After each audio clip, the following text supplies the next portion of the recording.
ကဘာပေါ်တွင်ရရှိရန်ခက်ခဲသောတွင်းထွက်ယတနာမှာမြည်သည့်ယတနာဖြစ်ပါသလဲ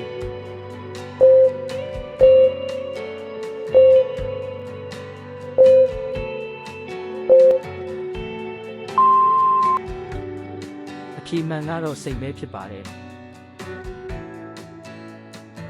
ကမ္ဘာအမြင့်ဆုံးအဆောက်အဦသည်မြည်သည့်နိုင်ငံတွင်တည်ရှိပါသလဲ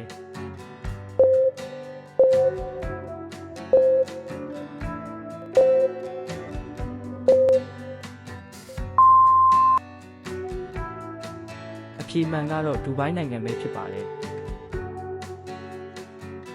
ကမ္ဘာအကြီးဆုံးတစ်တောသည်မြည်သည့်တစ်တောဖြစ်ပါသလဲ